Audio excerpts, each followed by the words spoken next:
찬송가 502장 찬송 드립니다. 빛의 사자들이여 어서 가서 어둠을 물리치고 주의 진리 모르는 백성에게 복음의 빛 비춰라. 빛의 사자들이여 복음의 빛 비춰라. 죄로든 밤 밝게 비춰라. 빛의 사자들이여 선한 사역 위하여 힘을 내라. 주 함께 하시겠네. 주의 크신 사랑을 전파하며 복음의 빛 비춰라. 빛의 사자들이여 복음의 빛 비춰라. 죄로든 밤 밝게 비춰라. 빛의 사자들이여 주님 부탁하신 말 순종하여 이 진리 전파하라. 산을 넘고 물 건너 힘을 다해 복음의 빛 비춰라. 빛의 사자들이여 복음의 빛 비춰라. 죄로든 밤 밝게 비춰라. 빛의 사자들이여 동서남북 어디나 땅끝까지 주님만 의지하고 눈 어두워 못 보는 백성에게 복음의 빛 비춰라. 빛의 사자들이여 복음의 빛 비춰라. 죄로든 밤 밝게 비춰라. 빛의 사자들이여.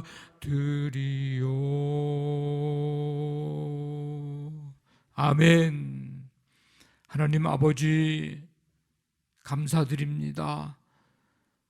주님의 은혜 속에 오늘의 삶을 허락해 주시고 이 시간 주님 앞에 나와 찬양과 경배드리며 오늘 우리에게 하시는 주의 말씀 듣게 하시고 또 그 말씀 붙들며 또 성령님 우리 가운데 임하심을 또 믿음으로 고백하며 나아가게 하시니 감사를 드립니다.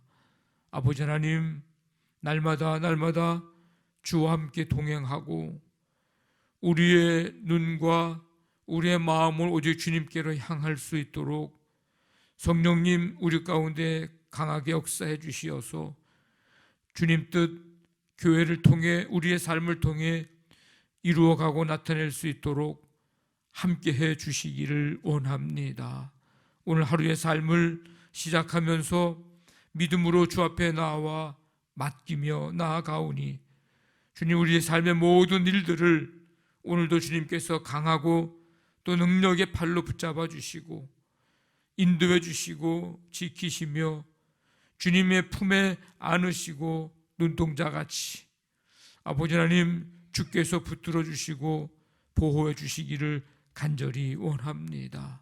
주님 믿음으로 살아갈 때에 여러 가지 우리에게 다가오는 예상치 못한 많은 일들이 있지만 아버지 하나님 주님 바라보고 넉넉히 믿음으로 이기며 나아갈 수 있도록 담대함을 허락해 주시고 오순절날 마가의 다락방에 임하셨던 성령님 우리 가운데 날마다 임하시고 그 성령의 충만함 속에 이기기도 하고 승리하기도 하고 건너뛰기도 하고 넘어가기도 하고 물리치기도 하고 아버지 하나님 주님 주시는 참 평안 가운데 인내하기도 하며 승리하는 우리 모든 성도들 될 수 있도록 함께해 주시기를 원합니다.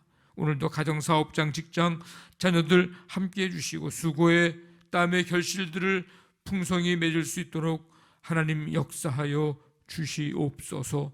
코로나로 인하여서 이제 힘들어하며 또 아파하는 성도들을 주께서 치유의 은총 베풀어 주시며 아버지 그 이후에 또한 후유증도 하나님 넉넉히 이겨내며 속히 회복돼서 아버지 하나님 함께 또 기쁨으로 만나 예배하고 교제하며 함께 믿음으로 나아갈 수 있도록 주님께서 돌보아 주시옵소서.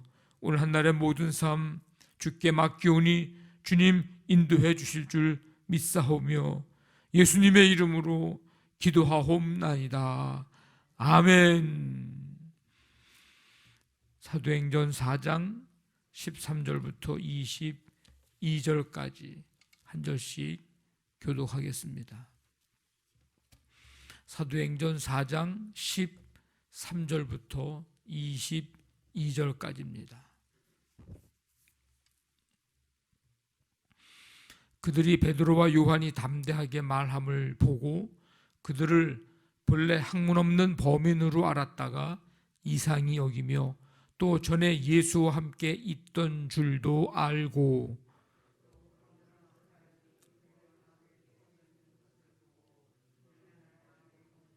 명하여 공회에서 나가라 하고 서로 의논하여 이르되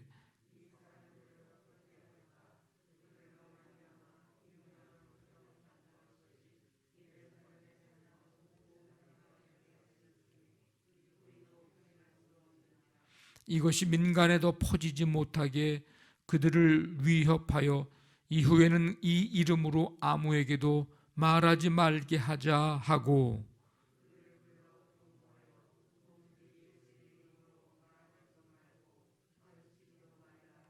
베드로와 요한이 대답하여 이르되 하나님 앞에서 너희의 말을 듣는 것이 하나님의 말씀을 듣는 것보다 옳은가 판단하라. 관리들이 백성들 때문에 그들을 어떻게 처벌할지 방법을 찾지 못하고 다시 위협하여 놓아주었으니 이는 모든 사람이 그 된 일을 보고 하나님께 영광을 돌림이라. 이 표적으로 병 나은 사람은 40여 세나 되었더라. 아멘. 유대 지도자들은 베드로와 요한의 설교를 들으면 들을수록 그들이 서 있는 땅이 없어지는 듯한 그런 느낌을 받았습니다. 설교 내용의 핵심은 십자가에 못 박힌 갈릴리 나사렛 랍비 예수, 그를 하나님이 다시 살리셨다. 하나님이 그를 모퉁이의 머릿돌로 삼으셨다. 하나님이 그를 천하 인간 중 구원 얻을 유일한 이름으로 주셨다. 이게 설교 내용의 핵심이었습니다. 산헤드린 공회원들은 매우 당황스러워합니다. 두 가지 이유 때문인데, 하나는 그들이 이해할 수 없는 존재와 능력을 마주하고 있다는 것이고, 또 하나는 부인하거나 반박할 수 없는 증거가 있다는 사실입니다. 먼저 이들이 놀라워하는 것은 베드로와 요한의 담대함, 이겁니다. 유대 지도자들 앞에 선 이 베드로와 요한이 담대하게 예수 그리스도의 십자가, 죽음, 부활을 전하자 그들은 당황합니다. 본래 학문 없는 범인, 유대교의 관점에서 랍비 교육을 받지 않아서 성경 지식이 부족한 사람들인 줄 알았는데 오늘 보니까 이럴 줄 몰랐다는 것입니다. 이 사람들이 저 사람들이야? 이 사람들이었어? 우리가 보던 사람이 아닌데, 이전의 모습이 아닌데, 뭐 이런 거죠.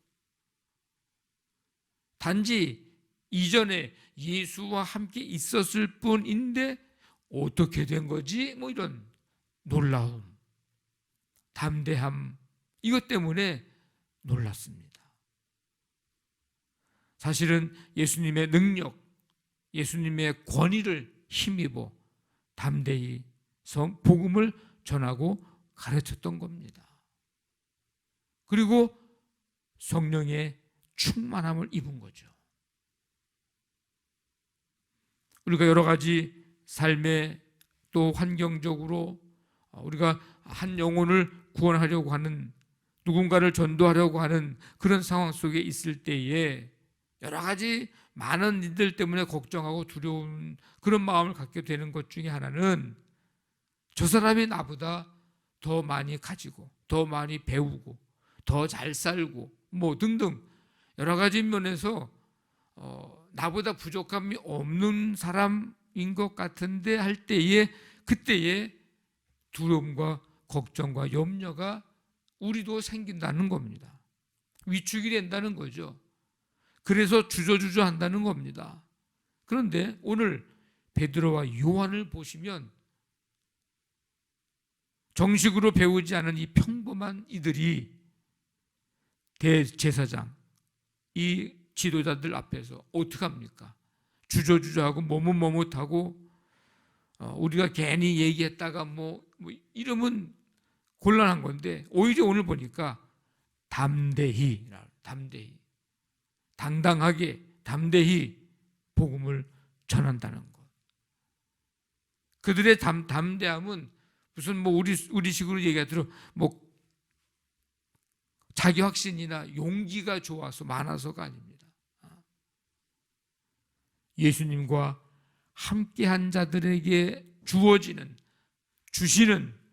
하늘의 지혜, 하늘의 지식, 성령의 임재, 이거 갖고 담대히 그들은 복음을 전할 수 있었던 겁니다. 그러니까 우리에게 필요한 거는 걱정, 염려, 주저함, 위축된 마음, 그게 아니고 하나님의 하늘의 지혜를, 성령님의 임재를, 충만함을 주옵소서. 내 입술에 주님께서 함께해 주셔서 하나님이 하시고자 하시는 말씀을 나타내게 해달라고 기도하는 그 담대함이 우리에게 필요한 것입니다. 이 사내들인 이 공회에 베드로와 요한의 이 담대하게 증언하는 이 증언에 할 말을 잃어버립니다. 오늘 보니까 14절에 뭐라 그랬어요? 비난할 말이 없는지라. 할 말이 없어졌다는 겁니다.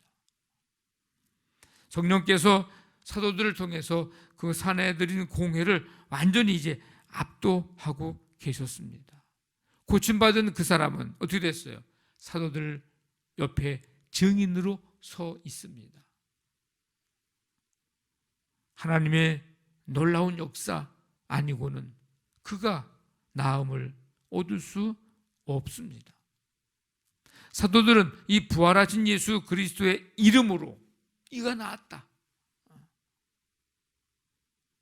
고침받았다 증언하는데, 이 사내들인 공회는 애써 외면합니다. 하나님의 역사를 보고도 증인이 있고 아주 증거까지 있는데도 인정하지 않았다는 겁니다. 이들의 관심은 딱 하나, 복음을 대적해서 예수 그리스도의 이름이 더 이상 퍼지지 않도록 막는 것. 이들의 관심은 그거 하나였습니다. 17절에 보니까 이것이 민간에도 퍼지지 못하게 그들을 위협하여 이후에는 이 이름으로 아무에게도 말하지 말게 하자. 그들은 백성을 구원으로 인도하기는커녕 오히려 구원의 문을 막고 서서 구원을 회방하고 있는 이 모습입니다. 유대 지도자들 베드로와 요한을 어떻게 할까 의논한 끝에 내린 결론, 예수의 이름으로 말하거나 가르치지 말라고 경고하고 위협하자. 그래서 그들을 불러서 경고합니다. 그랬더니 베드로와 요한이 뭐라 그래요? 19절 20절에 보니까 하나님 앞에서 너희의 말을 듣는 것이 하나님의 말씀을 듣는 것보다 옳은가 판단하라. 우리는 보고 들은 것을 말하지 아니할 수 없다. 우리가 귀 기울여야 할 소리, 그것은 세상의 소리보다 하나님의 말씀입니다. 세상의 유혹과 시험, 위협과 도전을 이길 수 있는 길은 하나님의 말씀에 귀 기울여 듣는 것입니다. 날마다 이 쓰여진 말씀, 이 성경을 통해서 우리가 듣고 선포되는 말씀, 설교를 통해서 듣고 믿음으로 순종하며 나아갈 때에 세상을 이기며 하나님의 영광을 나타낼 수 있을 줄로 믿습니다. 말씀을 보고 들음으로 주어진 이 확신, 이거는 어떤 고난과 시험도 이겨내게 합니다. 이제 사도들이 어떻게 됩니까? 놓이게 됐습니다. 지금까지의 모든 일들을 동료들에게 알리자. 듣고 한 마음으로 하나님께 소리를 높여 이제 기도합니다. 기도의 핵심은 그 위협 속에서, 그 밖에 속에서도 담대히 하나님의 말씀을 선포하게 하시고 손 내밀어 병 낫게 하시고 표적과 기사가 예수의 이름으로 이루어지게 해달라. 이게 이제 기도의 핵심입니다. 그러니까 박해가 있고 반대가 있고 위협이 있고 그렇다고 해도 포기하지 않았다는 것입니다. 오히려 계속해서 복음을 담대히 전하게 해달라고 기도하는 거죠. 기도하고 마치니까 모인 곳이 진동하고 무리가 다 성령 충만함을 받고 담대히 하나님의 복음을, 말씀을 전하게 됩니다. 여러분, 우리가 이 땅 살아가면서 주눅 들거나 또 믿음으로 살고 복음 전하며 사는 삶을 포기하거나 그러지 마십시오. 오히려 더 하나님 앞에 한 마음으로 기도하면서 성령의 충만함 사모하고 또 간구하면서 하나님 나라 이루어가게 해달라고, 내가, 우리 교회가 그 일을 위해 쓰임 받기를 기도하며 나아가는 우리 모두가 되시기를 주님의 이름으로 간절히 축원합니다. 아멘. 말씀 붙들고 기도하시고 우리 교회를 위해서 가정사업장, 직장, 자녀들 우리의 삶 가운데 오늘도 함께해 주시옵소서. 간절히 기도하시고 이제 육체적인 질병과 아픔 또 영적인 연약함에 있는 성도들을 위해서 기도해 주시고 우리 코로나로 인해서 여러 가지 또 겪고 있는 우리 성도들도 있는데 하나님 붙드시고 이제 모든 것들이 속히 회복되어서 또 함께 기쁨으로 만나 예배하고 교제할 수 있도록 하나님께서 도와주옵소서. 이 나라 이 민족을 위해서 우리 북한 땅 세계열방에 하나님 긍휼을 베푸시고 참 평안, 참 구원, 참 기쁨 하나님 누리게 하여 주옵소서. 우리 간절한 마음 가지고 기도하겠습니다. 하나님 아버지 감사합니다. 오늘도 하나님의 크신 은혜 속에 이 시간 주 앞에 나와 찬양과 경배 드릴 수 있도록 인도해 주시고 말씀 읽고 들으면서 다시 한번 우리에게 확신 주시고 또 담대함을 주시고 결단을 허락해 주시니 감사를 드립니다. 아버지 하나님, 포기하거나 낙심하거나 주저앉거나 절망하지 않게 하셔서 오직 성령의 충만함 속에 아버지 하나님의 나라 위하여 쓰임받고 주님 나라 위하여 주님 나라 세워가는 귀한 역사를 감당하도록 주님 도와주시옵소서. 오늘 하루의 삶도 주님께 맡기오니 주님이 인도하여 주옵소서. 이 나라 이민족과 세계 열방까지 하나님 나라 이루어가고 하나님 영광 나타낼 수 있도록 주님 도와 주시옵소서.